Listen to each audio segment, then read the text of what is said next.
North Korea is a very small country. How does the great leader defend it against big powers like yes. America?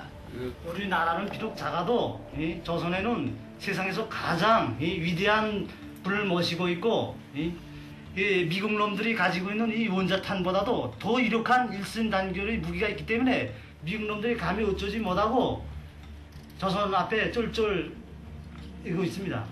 그것은 다 김정일 장관님을 우리 수령으로 모시고 있는 그런 덕분입니다. It helps to have nuclear weapons, doesn't it? As the conversation wound down, I wondered, where did North Korea's willingness to face down the entire world come from? 더 유력한 무기를 가지고 있기 때문에 그따위 핵무기 같은 건 하나도 무섭지 않습니다. How did this powerful mindset take hold? North Korea's defiant stance toward the rest of the world stems from a philosophy created by Kim Il-sung called Juche. The Juche philosophy basically means up yours to the outside world. We can make everything ourselves, we don't need you. And from an outsider's perspective, it's a peculiar thing. I mean, why make such a big deal out of being independent? Your people are starving, you've got no economy, you've got no trade. But in the Korean context, it has a profound resonance because Korean history is one of invasion and all sorts of abuse from major powers. So the North Koreans turned this history around and said, we're not going to take it anymore. And for Koreans, there is a very profound thrill that someone would have the guts to stand up and be like that. Kim Il-sung used Juche ideology to run North Korea for half a century and to transform himself into the father figure of the nation. He ruled with an iron fist and wielded absolute power.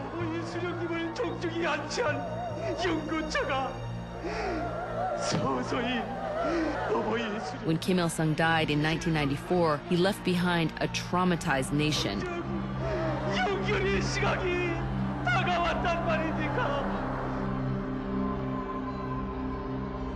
His son, Kim Jong-il, took power in the world's first communist dynastic handover.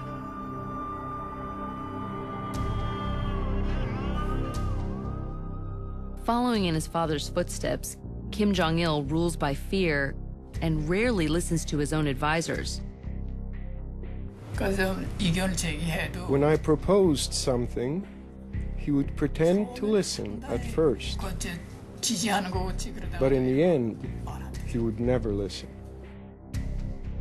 Over the years, Kim Jong-il has used the Juche philosophy to unify his people in opposition to all things foreign, especially during times of hardship like famine. But personally, he indulges in luxurious imports. He has a 20,000 title private movie collection, a fleet of more than 100 imported limousines, and at one point was the largest single customer of Hennessy Cognac in the world. Still, he uses the Juche ideology of self-reliance to justify his rule and crush all dissent. And one way he's held on to power is through the use of concentration camps to strike fear into the hearts of the people.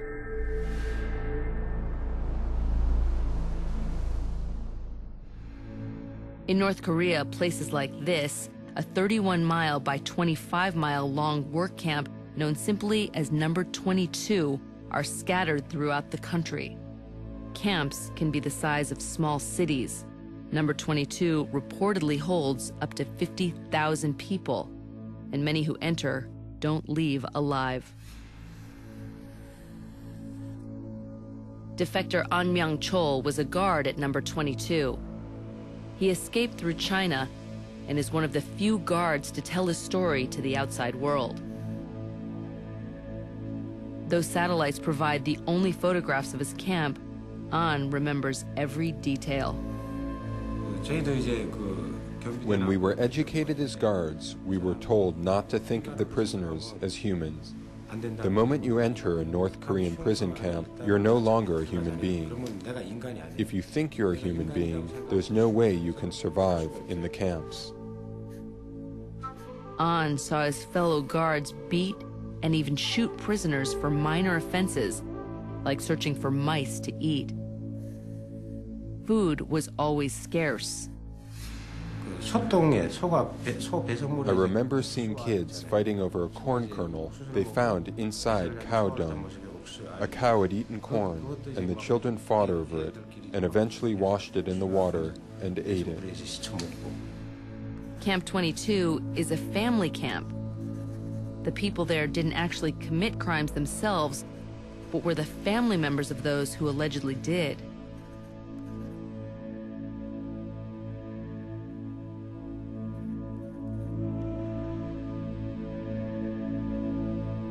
If a North Korean citizen simply complained to a friend about that month's rations or did anything else that could be seen as questioning the regime, his entire extended family, children, parents, cousins, could end up in Camp 22 for life.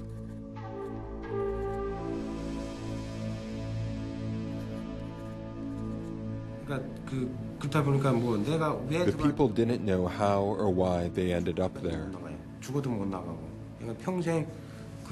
But they ended up being worked to death or dying from disease without stepping outside of that place for their entire life.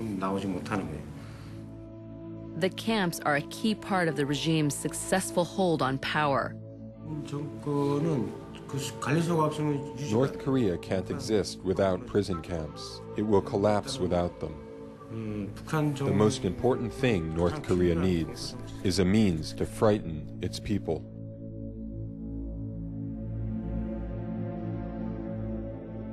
Camps, especially those like number 22, which house the families of the accused, keep people loyal to the regime. And when someone tries to defect from the country, their family often faces death or imprisonment. Despite the cost, many people are so desperate they try to escape anyway. Most go through China, which shares a long border with North Korea. For years, especially after the famine in the late 90s, missionaries and paid smugglers have led desperate people out. Like this woman who traveled under cover of darkness with her baby into Mongolia. Tens of thousands of North Korean refugees like her have come through China. Many are led out by Pastor Chun, a South Korean living in Seoul who risks his life bringing people to freedom. Before the group makes its move, I tell them which parts are dangerous or what to look out for. They could potentially be thrown into prison camps or executed.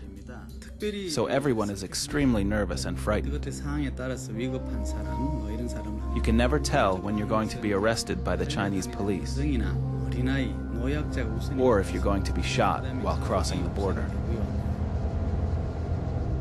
While some continue on to South Korea or elsewhere, those who remain in China live marginal existences and are under constant threat of repatriation back to North Korea. Though thousands have snuck out of North Korea through China, only a handful have successfully crossed the DMZ into freedom. One of the few to escape directly to South Korea is a 25-year-old student living in Seoul, Ju Sung-il. I personally believe that I made it through with the guidance of an invisible hand because of God's will. Ju used to be a guard in charge of a propaganda broadcasting booth on the North Korean side of the DMZ. My position was not an easy one to get. It required extremely strong loyalty and belief in the system. And not one mistake would be tolerated. One night, a soldier working for Ju broadcast the wrong message, He told the enemy that the next day was a holiday in the north. 분명히 제가 이제 그러한 상태라면 위협을 If I had stayed, I would have been under great threat from the North Korean government. 제가 볼 때는 I believed my chances of survival were zero. 가능성이 굉장히 제로였던 거죠. 그래서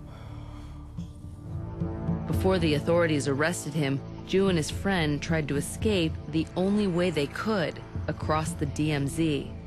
They drugged their fellow guards and came to a series of deadly electric fences used to keep people inside North Korea.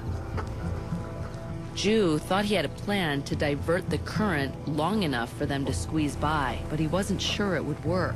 고압선을 예전에 Even though I had worked on electric fences before, I wasn't confident that I had mastered the skills, so I felt scared. Ju assembles a special plastic pole he stole from an equipment shed. He takes off his clothes so he can slip under the fence more easily and wraps the end of the pole in case any electricity flows to the handle. Ju needs to hook the pole onto the electric fences in order to temporarily divert the electricity into the ground. One slip can be disastrous.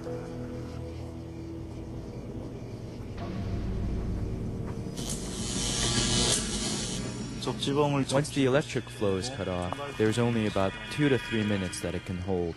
After that, you can easily burn to death on the fences, so we had to be extremely careful. He uses wooden stakes to push up the fence. 위에서는 이제 전기가 조금씩 I could still hear the electric flow in the fence. 몇 미터 앞에서는 접지방 The pole a couple of meters in front of me sounded like it was crying out, almost as if it was going to burst soon, at any moment.